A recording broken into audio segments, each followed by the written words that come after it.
Title: 1 month into marriage, my wife said, "I can't be close yet, you'll need to wait." I agreed, and then stumbled upon a positive pregnancy test in her bag. I dropped it off at her parents' place.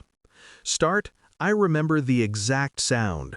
Plastic against fabric. The faint clatter when I reached into her purse for a pen.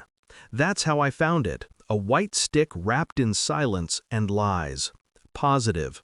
2 lines, bright, definite, mocking. It's strange how time bends when betrayal settles in your lungs. Every breath feels heavy, deliberate. I stood there in our living room, surrounded by the remnants of a honeymoon barely lived. Half-unpacked luggage, a fading scent of vanilla lotion she'd bought for later. Later never came. 1 month into marriage, she told me she wasn't ready to be close. "I just need time," she said, eyes soft, voice rehearsed. And I believed her.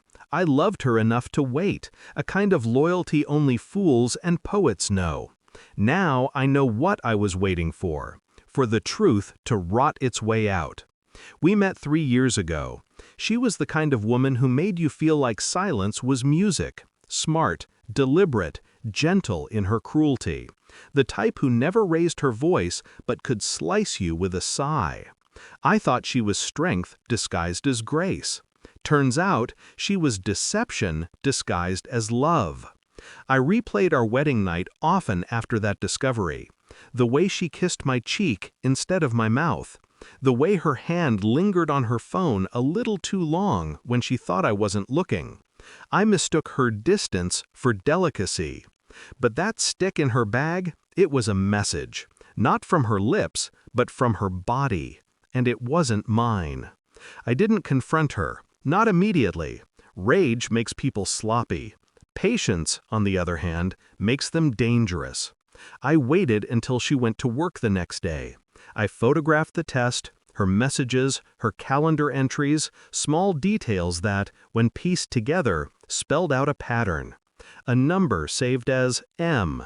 Frequent late-night calls. Receipts from a hotel 2 towns over. The puzzle assembled itself while I played the role of devoted husband. Breakfasts together, laughter where there should have been silence. But every smile she gave me was another nail in her own coffin. 2 days later, I dropped the test off at her parents' house. No note, just the object and the silence it carried. Her father opened the door, confused, polite. I told him she'd forgotten something important. Handed him the small brown envelope and walked away. I didn't look back, not then. The sound of the door closing behind me was enough. I knew that truth would detonate on its own. The next 48 hours felt like the calm before a storm you've built yourself. She didn't call, didn't come home. When she finally did, she looked hollow, like someone had drained the color from her veins. "You went to my parents," she whispered. I didn't answer, just stared at her. She broke first. They always do. "You don't understand," she said. "It's not what you think. But the thing about betrayal, it's exactly what you think. It's never an accident. It's intent." She packed a bag that night, didn't say where she was going, didn't ask me to stop her, and I didn't. 2 days after that, her best friend, Clara, showed up at my door. Red eyes, shaking hands. She didn't knock, just burst in like a storm without warning. "Do you even know what you did?" she screamed. I let her words hang in the air. Her voice cracked. "She's in the hospital. She lost it, the pregnancy." My heart didn't race. My breath didn't falter. I just stood there, watching her break apart in my living room, in the same place where I'd found the truth. "You ruined her life," Clara said. I almost laughed, as if her life was the only one worth measuring. That night, I sat in the dark, replaying every choice, every careful move. The photograph, the delivery, the silence. I hadn't planned for her to lose the baby. I just wanted her mask to fall, to make her face what she'd done. But the world has its own way of balancing scales. Sometimes justice is messy. Sometimes it's cruel, but it's still justice. Weeks passed. Papers were filed.